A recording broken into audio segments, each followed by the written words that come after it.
Alright guys, well this video is going to be a little bit of a follow-up video to my last video that I did on the North Korean Red Star OS 2.0. And if you saw that video, you may remember that I was not able to change the system language to English, so I was not really able to go through and do a in-depth tour of the operating system. Well, today I actually figured out how that you can do this, and I'm going to be showing you how that you can change the system language in this particular version of Red Star OS to English. Before that, I actually go through and I guess do like a little bit more of an in-depth tour of this operating system. A lot of you guys in the comments of that previous video were giving me a bunch of suggestions on like how to actually go through and change the system language to English, and I just want to thank all of you guys for that.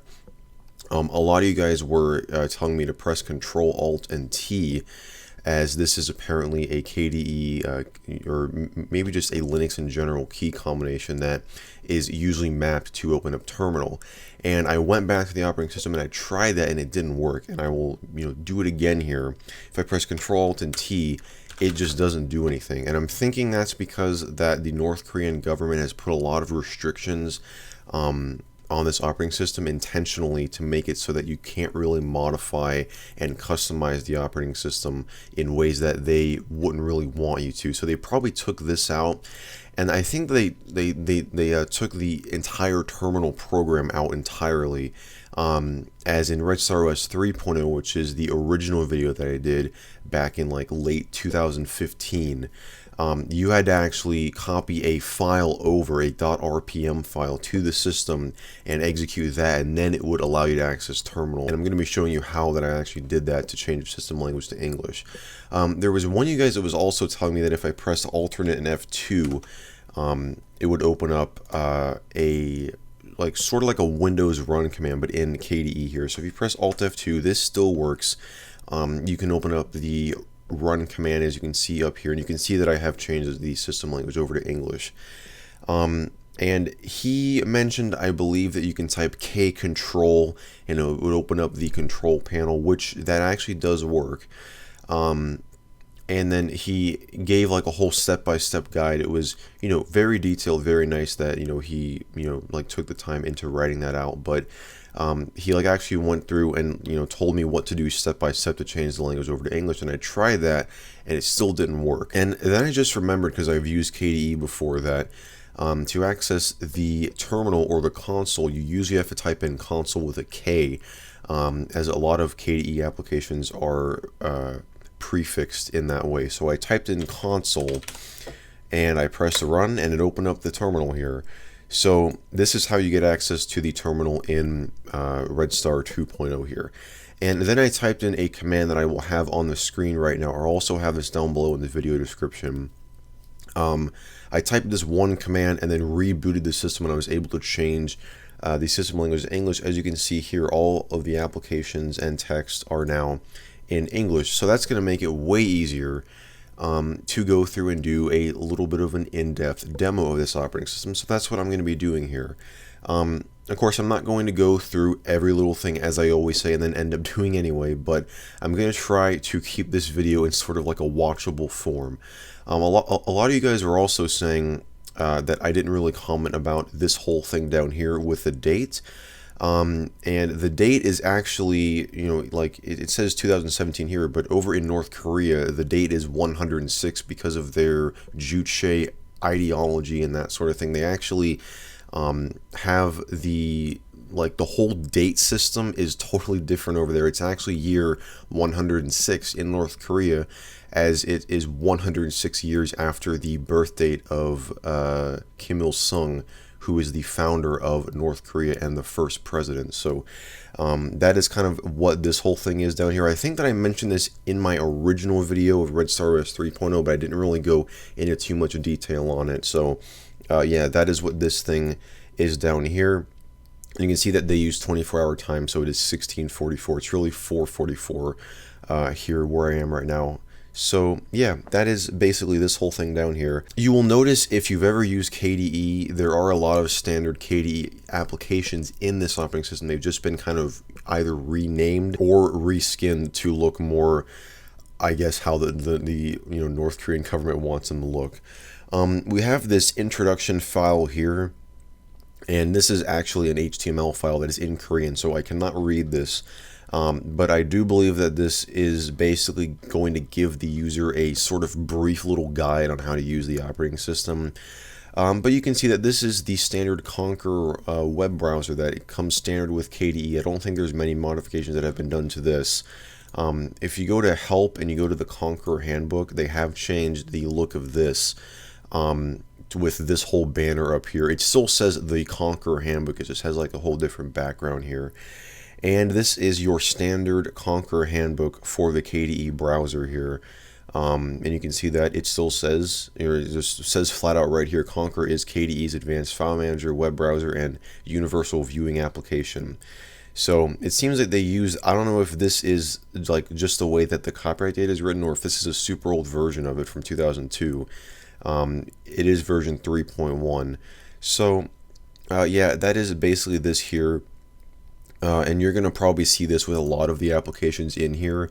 They haven't really been changed that much. We'll go to the sort of start menu, or the K menu, which is basically the same thing from KDE.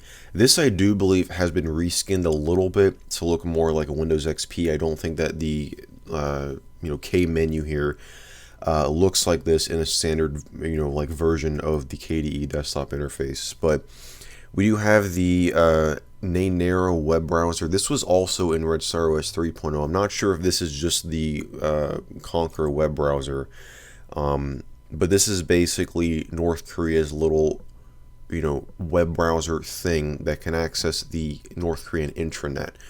I'm not sure if it's gonna work. Oh yeah, this is a totally different. Oh, I think this is based on Firefox, as this is actually in Korean. But I think this is based, I mean, this looks like a Firefox clone right here with the tabs, with this, about, or not about, this error page. I do have networking turned off, as I'm not really going to be able to access the North Korean intranet anyway, because I'm not in North Korea. So they do have this, this is probably the only web browser that you're supposed to use over there, if you're even, privileged enough to use a, computer in general, but which I'm sure most of the population is not really familiar with any of this.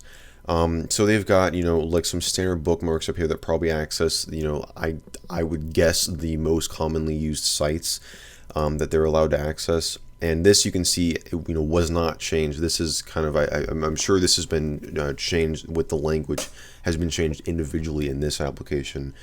So I could not change it with that terminal command. We'll just quit out of this. So just to go through, I did not really take a look at what these applications down here are actually called. So we'll go through. We have desktop access, which is just a shortcut to show the desktop. We have home, which I assume is going to open up the home folder in the Conquer browser again. We have the Naynara, or the Naynara web browser, which is still in Korean up there.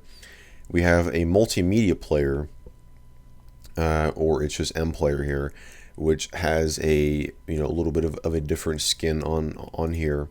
And then this is your desktop switcher, where you can like just have two different desktops. Your sort of taskbar right here. Over here we've got your volume options. We have it set 74% right now. We have whatever this is, which is still in Korean, so I can't really read that. I don't know. It doesn't seem to do anything. And the flag down here, which I don't know what it is. It looks like it's a version number. It says 1.0. It's got the date that it might have been developed. So yeah, I can't read this. It looks like, screen print maybe? SCNPRC. I don't know. That's kind of interesting. So yeah, there's going to be some things that I'm not going to be able to read, because I think that overall, pretty much the whole system has been changed to English with that command that I ran. But there's probably going to be a couple of individual applications that have the language set in them, and they have the English language removed. So we will get out of the system home here. There's nothing really special here. It's just like your standard KDE Conquer file browser up there. So we'll close out of this. We've got online update, which is interesting. I didn't even realize they had this. this was the software manager that I opened up in the original video that I said looked like the add remove programs. So we have a system updater here, which is kind of interesting. I'm not sure if this is going to pull stuff like from the North Korean servers that I guess they host, or if it's just going to pull like all the stuff from the standard KDE servers and all of the other application updates that you would normally get in any version of KDE. We've got a setting here which I think oh, this is where it's going to update stuff from. So it's going to update. Yeah, this is a North Korean web address here. I did try to turn the internet on and it still didn't work. So I'm not sure if this is like an internal site that you can only access if you're within North Korea. But it looks like it's going to go here to download update RedStar 2.0 core/update. And so that's interesting. So it is actually going to update and pull updates from a North Korean server. We've got new install, which this is apparently where you can import a local or a remote repository. So this is where it gives you to open the RPM. Yeah, this is actually because I did use an RPM file to install terminal. So it does support that, or you can download stuff from a remote server and you would put that information right in here. And then we have change/remove, which is a software manager, and it doesn't show anything. I guess it just shows others, and you can modify this. Oh, this is the RedStar root package that I installed. So there it is. We will get out of this. I don't want to obviously uninstall that because that was able to give us a root. That's what it was. It was able to give us a root access. I think it also installed the terminal, but it gave us a root access because I don't think that you have that by default. So we'll close out of this. Now we got mplayer right here, the shortcut of the terminal. Here we've got a recent documents thing, which shows, pretty self-explanatory, all of your recent documents. This is the file browser right here. The help, which I think they have written like a whole help thing. Oh no, this is just the standard KDE help document with a little bit of a reskin going on here, with just the same background that I think they have kept throughout this whole thing. This is pretty standard. Nothing really special here. So we'll close out of that. We've got, I think this is like the settings control center. This I don't really believe has been modified that much. They may have changed, like some of the sounds. Well, actually, they did change all the sounds. They put the system-wide error sound as the Windows XP error sound, which is really interesting. But this is your, I guess, standard KDE control center. You can probably go, like, I'm trying to see if there's like a way, maybe peripherals, performance, like to view. Okay, here's a task manager, so we can view this. I wonder how this is going to look. I don't know if it looks like this by default in KDE, but this looks like a pretty good clone of a Windows Task Manager. Yeah, you've got, I mean, this literally right here, it looks like it was pulled from like XP, or, well, I mean, it, like the Task Manager looked the same up until Windows 7. They changed it in 8, so, or no, I think 10. I think it was 7 or 8 that they, or 8 or 10 that they changed the Task Manager look. I think it was 10. But anyway, so yeah, it shows all your applications. Let's go to help and manual. Like, is this something that they, or, well, it's in North Korean, this help document here. So maybe they wrote this themselves. I'm not sure if the standard KDE task manager looks like this. When you go to new task, it opens up the run command here. So that is interesting. So it'll show you the task name, the command line, the process ID, and the desktop it's running on. So these are all of the applications that are currently running. We'll go ahead and make it a little bit bigger here. It shows you at the bottom how many processes you have. There's 95. It shows you the average load on the CPU and the average memory usage. So most of these are going to be pretty standard Linux applications that need to be running in the background for it to work. But it's interesting. Again, I'm not sure if the KDE Task Manager looks like this, normally, but it is pretty interesting anyway. As I have said before, they have tried to basically clone Windows to the best of their ability. So that is kind of interesting. So we'll close out of this. We've got Qt parted, which I believe is like some sort of partition manager, which is in Korean. So we're not going to be able to see that. So that's interesting. You know, all of your standard. Oh, here's Device Manager. Okay, I wonder if this is going to look like the Windows Device Manager. No, not really. It you know looks pretty, pretty much like a KDE application probably would look. So there's nothing really much to see there. Internet and network. Um, I'm trying to see if there's like an about thing that it would show you like some more information about the operating system Red Star. I don't really think that there's any of that. So we'll just close out of Control Center here. Next up, we have a search, which is find files and folders. This is the thing that I was able to access, and it looks like it has like a Windows XP skin on here. Although instead of Rover that would normally be down here, it's just like a little book with a magnifying glass. And what I did in the last video is I tried to type in terminal, and it didn't find anything. But I wonder if I type in console, yeah, it'll find console there. So yeah, and I mean, literally, like this whole date thing it takes effect across the whole system. So this was last modified on Juche 106, September 25th, I guess. So that is very interesting. We'll go to, well, I mean, this word is in Conquer again, so we'll close out of all this. We've got the run command, we've got switch user, and lock your session. If we do this, this is kind of funny. They have like this thing that goes in the background like as your default screensaver that says Red Star Desktop Operating System 2.0. So that's, I mean, this is, like your pretty standard scrolling text screensaver. And then, when you move the mouse, it just, like tells you to re-enter your password here. So we can do that, and we're back in. So let's see what a North Korean computer, what the standard applications are that are installed on it. So we've got online update, which we already took a look at. Games, we took a look at the Minesweeper clone that was in here before, but we've got K Atomic, which is a KDE game, and Same Game, which is the one that I opened up that I couldn't really.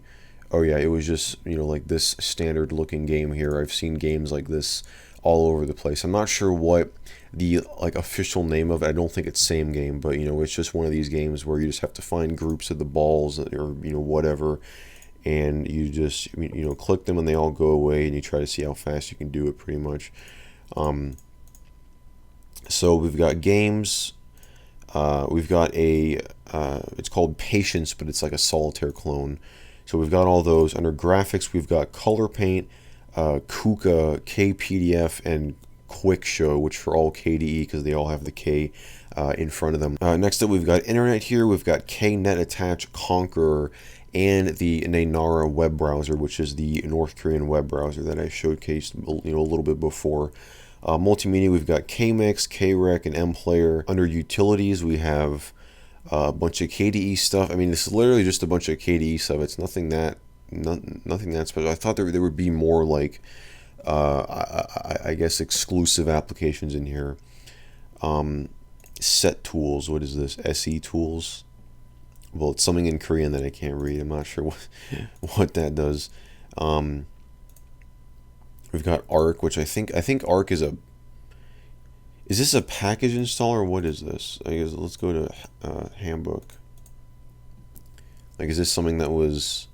Yeah, the Arc handbook. Yeah, it's an archive file manager for KDE. So, again, nothing special. They just took a lot of KDE standard applications and put them in here. Control Center, we got Find Files and Folders, Help, and Home. So, yeah, really, I mean, I'm honestly pretty surprised, but actually I'm not at the same time because this is North Korea we're talking about. But, yeah, like, it's just a lot of KDE applications that are in here. There's a couple of things like the Nainara browser, and a couple things that they changed to look like XP, like the start menu, the search interface, and the task manager, which I'm not 100% sure about, but please let me know in the comments if the KDE task manager looks like that, or if it's something that North Korea did. But let's go into the system, and I guess I can show you like all the files that are on here. So we've got, your user folders, we've got your, home folder stuff over here. A lot of pretty standard stuff. These are all these MP3s. I think that I found these in the last video as well, but I think these are like the startup sounds, or I honestly forget what it was. Yeah, they're just like short sounds like that. I assume that it's like the startup and error sounds and that. I don't know why they're in your home folder, but that's interesting. Um, so yeah, we've got all this stuff here. Um, yeah, honestly, like I said before, there isn't really too much to talk about. It's it's got a lot of pretty standard KDE applications. It's just pretty funny that this thing even exists. Like, I have read that over in North Korea they use Windows XP, I think, as like the main for all the people that get to use computers. I think they have Windows XP installed, because I've seen a couple videos of people that actually go to North Korea, and when they're like sent to these computer labs where like they can see all these people working on the computers, and they have Windows XP on them. They don't have this operating system, so I'm not really sure what. I think somebody in the comments told me what that this was used for, but it's pretty funny that it exists anyway. So, I mean, if you guys haven't seen the original video, be sure to go check that out. I'll have a link up in the cards, and I'll also have a link to my 3.0 video, which is the much older video that I did that got very popular. It still is currently the most popular video on my channel. So if you guys want to watch more stuff on North Korean operating systems, I do have it. And if you want me to see if I can find like even an older version, maybe version 1.0, I think there was one guy asked me to take a look at the server, Red Star 3.0 server, which they do have as well, which is pretty funny. I will definitely be taking a look at those in the near future if you guys want me to. But that is pretty much going to wrap it up for today's video. I hope you guys enjoyed this, as I said, a little follow-up video to my, previous video on Red Star OS 2.0. If you guys did enjoy it, definitely be sure to give this video a thumbs up, and be sure to subscribe to the channel for more videos like this in the near future. As always, guys, I want to thank you again so much for watching, and I will see you in the next video.